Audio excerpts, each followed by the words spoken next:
le monde, je reviens vers vous aujourd'hui pour une vidéo unboxing, préparation de nouveaux projets broderie à entamer. Hop. Et donc voilà, j'ai déjà quelques projets en cours, mais j'ai envie de faire d'autres choses, parce que à force, je me lasse. Donc j'ai sorti cette toile toute mignonne de printemps qui symbolise une petite grenouille qui fait une grimace, que j'aime beaucoup. Hop. Alors, c'est un petit projet, c'est ça aussi, j'ai envie de varier parce que j'ai des énormes projets pour le moment et j'en vois pas du tout la fin. C'est pas que c'est décourageant, mais j'ai envie de faire un truc qui avance un peu plus vite en fait. Donc, la voilà.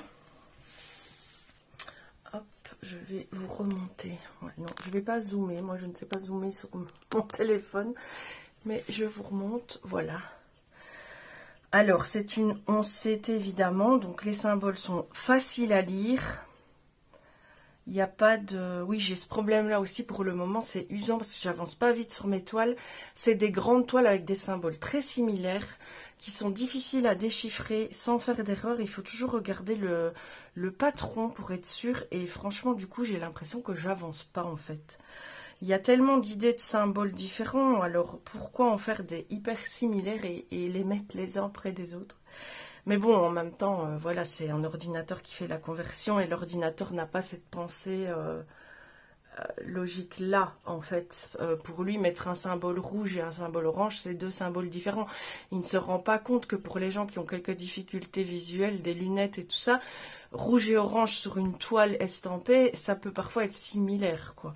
Ou alors des traits obliques sur fond vert clair ou des traits obliques. Donc des traits obliques verts sur fond vert clair et des traits obliques verts sans fond vert clair. C'est très similaire, donc je dois être très attentive. C'est pour ça que j'ai sorti ce projet où vous voyez comme moi, il est hyper vif au niveau de la légende. J'aurais du mal à me tromper. Il y a beaucoup de zones blocs et très peu de confettis. Ça aussi, j'ai dans mes gros projets pour l'instant. Et donc, je vais beaucoup m'amuser à faire cette toile que je vais commencer aujourd'hui. Et c'est pour ça que je voulais l'ouvrir avec vous, faire cette vidéo. Donc vous la verrez vous beaucoup plus tard dans le planning, parce que toutes mes vidéos de... Là on est le 27 ou le 28 mai. Non, le 26. On est dimanche 26. Il est exactement 3h35 du matin. J'ai dormi de 20h à 1h. Ça me fait donc un quota de sommeil raisonnable, mais bon, pour l'instant, mon sommeil, c'est une réelle catastrophe. Je ne sais pas du tout ce qui se passe, mais c'est une catastrophe. Je dors très peu, ce qui fait que j'ai énormément de temps pour faire des vidéos, des projets, broder, colorier, tout ce que vous voulez, tellement je dors pas.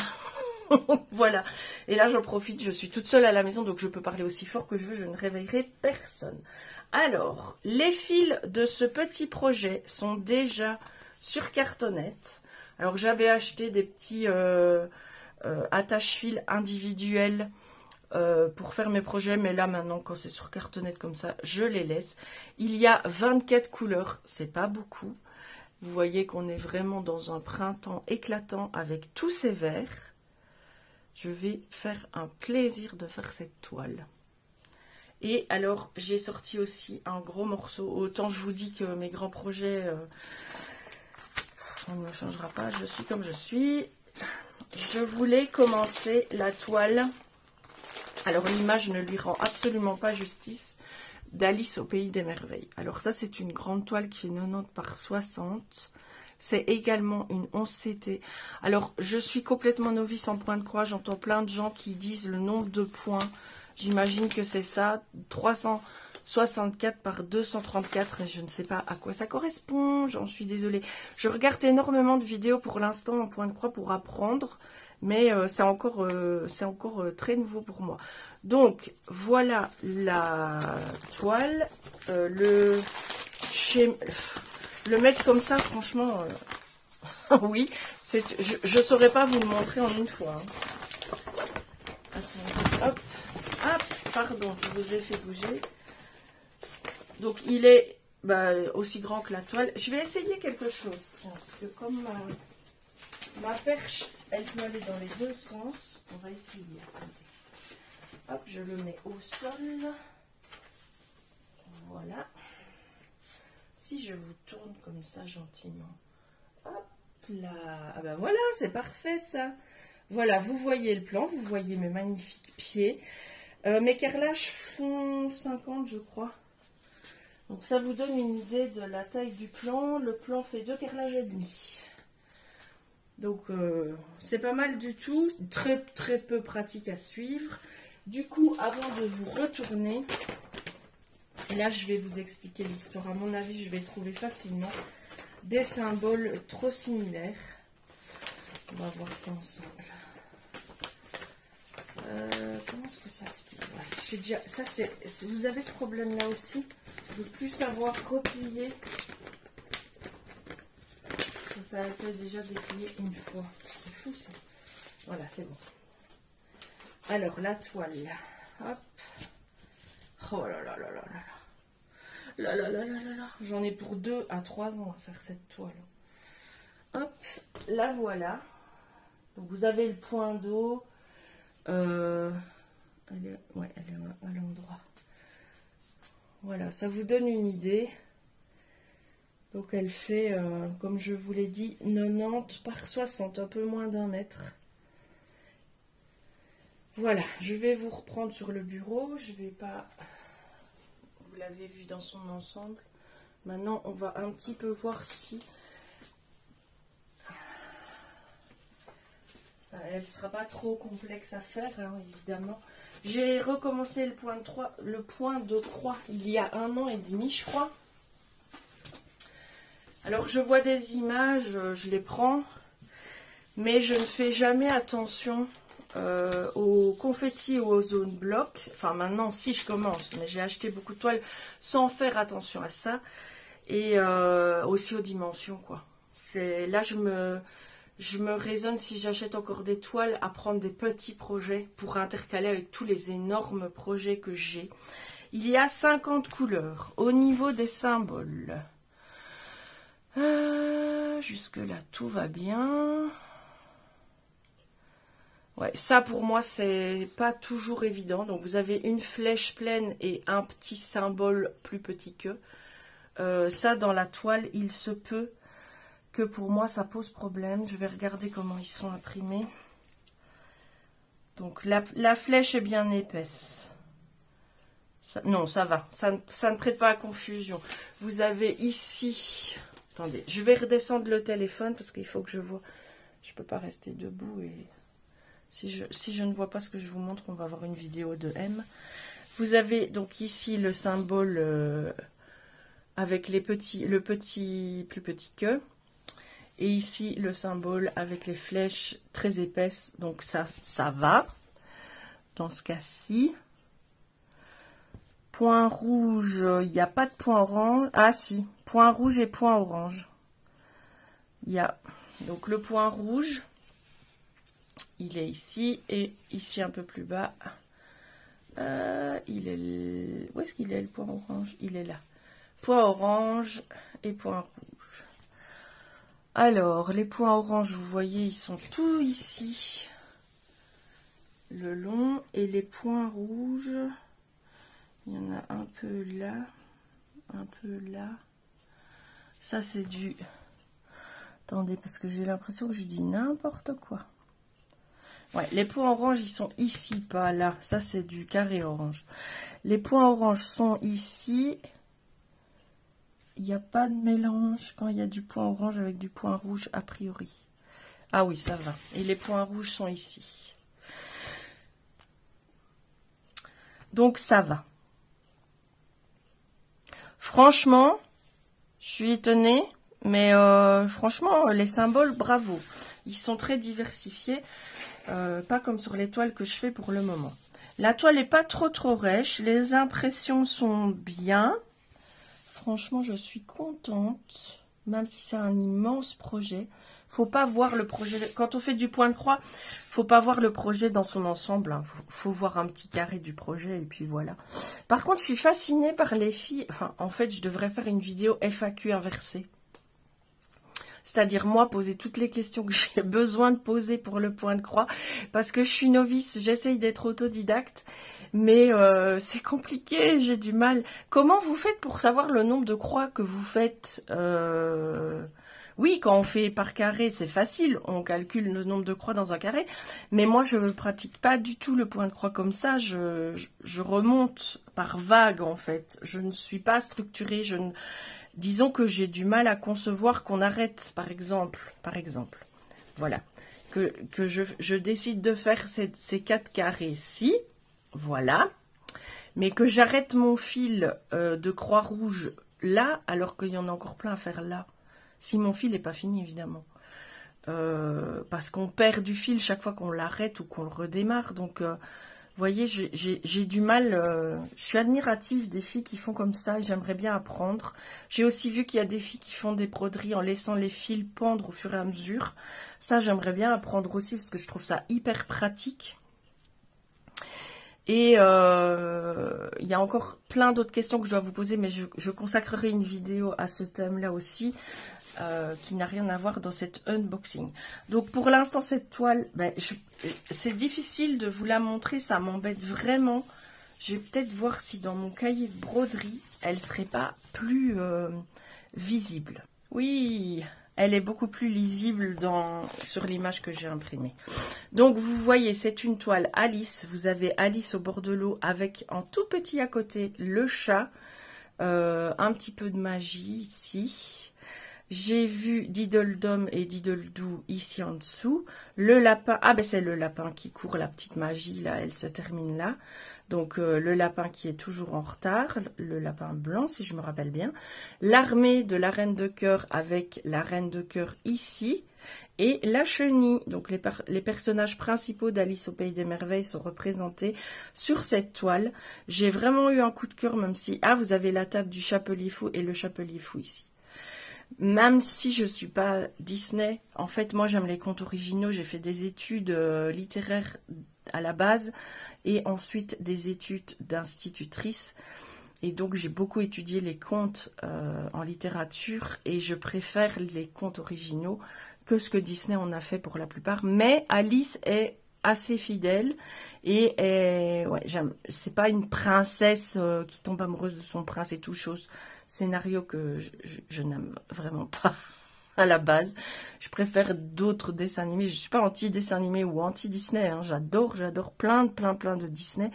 Mais les grands Disney avec les princesses, je suis absolument pas fan. Par exemple, je fais une aparté parce qu'on est en train de faire un unboxing point de croix. La Belle et la Bête, dans le conte original, la bête déjà est tuée par les villageois, elle ne survit pas. Et dans La Belle et la Bête, moi j'aurais apprécié, j'aurais aimé qu'elle tombe amoureuse de la bête, mais qu'il reste la bête. Et que ce soit ça l'histoire d'amour. C'est que Belle tombe amoureuse de la bête, et que la bête s'adoucisse et tout ça, mais qu'elle ne redevienne pas ce prince blond parfait. Moi, voilà, cette histoire-là m'aurait beaucoup plus intéressée que cette fin heureuse, entre guillemets. C'est celle qui me marque le plus. Hein. Il y a aussi la petite sirène, parce que la petite sirène aussi, dans le véritable conte d'Andersen, ce que la sorcière a fait ne réussit pas. Et pour redevenir sirène, le prince ne s'intéresse pas à elle. Et pour redevenir sirène, elle doit le tuer et faire répandre son sang sur ses jambes pour récupérer sa queue de princesse. Et elle refuse de tuer son amour. Et donc, elle se transforme en écume. Voilà, ça c'est le véritable conte. Donc, vous voyez, moi, Ariel, oui, c'est mignon, c'est pour les enfants. On est bien d'accord qu'on doit pas... Je comprends tout à fait qu'on ne doit pas faire ce genre de fin à des enfants, à destination des enfants. Mais c'est pour vous dire que moi, en tant qu'adulte, parce que la petite sirène, quand c'est sorti, j'étais déjà adulte, La Belle et la Bête aussi. Donc, c'est pas... j'ai du mal à adhérer à ceux-là. Maintenant, Alice au Pays des Merveilles, c'est un de ceux que j'aime vraiment beaucoup, avec plein d'autres. Hein. Monstres et compagnie, ça c'est plus Pixar. Monstres et compagnie, c'est vraiment un que j'adore. Zootopie, j'adore aussi. La Reine des Neiges, oui, j'ai apprécié, j'aime surtout Olaf. dans la Reine des Neiges. Et le renne, c'est mes potes. En fait, je me rends compte que dans les Disney, je suis plus fan des personnages secondaires que des héros. Bon, bah voilà, je parle pour ne rien dire en même temps. Hein. C'est ma vidéo, je fais ce que je veux. Voilà, donc c'est une immense toile. Pour l'instant, vous avez vu sur la toile, on ne distingue absolument rien. Ça va être magique de voir l'image apparaître petit à petit. Parce que pour l'instant, je vous avoue, on ne distingue absolument rien. Attendez. Non, franchement, j'essaye de retrouver Alice, de retrouver... À mon avis, Alice, elle est là. Alice, elle est ici. Ça, c'est Alice. Là. Alors, les cartes à jouer et la reine de cœur. Ici, on a la chenille. Voilà. Là, c'est la chenille, mais bon, je le sais parce que je me base sur le plan. Hein. Ici, vous avez l'alcôve forestière. Donc ici, vous voyez, elle est là. Et les cartes, alors, elles sont... Oh, c'est tellement... Il y a de nouveau plein de confettis. Hein. Ça, c'est un truc, je vous avoue... Quelle perte de temps à chaque fois de changer de fil, changer de fil, changer de fil, changer de fil, changer de fil. Mais bon, alors, on en a assez fait avec la toile et ma petite aparté qui n'avait rien à voir dans cette vidéo que je rallonge pour le plaisir, qui n'est même pas monétisé. Ah, j'avais tout déballé pour ne pas faire le bruit du plastique. Ah ben voilà, j'y avais droit. Chouette, c'est des cartonnettes individuelles. Ça, j'adore. Alors, il y a un bon 500 grammes de fil. Hein. Et vous avez... Hop, voilà. Vous avez évidemment énormément de verre dans cette toile. Hop. Ça, c'est pour les visages. 939, c'est quoi 939? Je vais essayer de voir quand même. Hop. Le rose. Ouais, c'est les ombrages. Hop. Évidemment, il y a des arbres. Hop. Là, on a des couleurs un peu plus claires quand même. Pour les fleurs, on a quelques fleurs jaunes, rouges. Dumbledee et Dumbledoo sont aussi avec du rouge et du jaune. Mais c'est quand même une toile qui sera assez sombre. Hein. Si on regarde les fils, ça va être assez sombre quand même. Ah voilà, ici vous avez... Donc tout ça, c'est les couleurs de fond. Hein, la végétation et tout. Et ici, vous avez un tout petit peu de couleurs un peu plus vives. Les points un peu plus colorés. Donc le lapin, Alice... La chenille aussi un peu colorée. Quelques fleurs. On verra bien ce que ça donne. Franchement, je suis... J'ai hâte de la commencer. Je vais mettre un tambour dessus. Non, je vais la faire sur le métier, celle-là, je crois. Elle est tellement grande. Je l'intercalerai avec mes deux Gorgeous. Alors, on va s'offrir une trousse pour ce nouveau projet. Je sais pas si celle-là, je la commencerai aujourd'hui, mais je la mets en trousse. Ça veut dire qu'elle va être potentiellement... Ah oui, est-ce qu'elle est surfilée? Oui, génial, elle est surfilée. Donc, je dois pas... Moi, je mets du scotch autour. Je surfile pas moi-même. C'est une perte de temps. Vous avez vu la taille de mes toiles, c'est bon. L'autre, par contre, n'est pas surfilé. Donc, mon scotch est en bas. Je vais mettre du scotch tout autour avant de l'attaquer.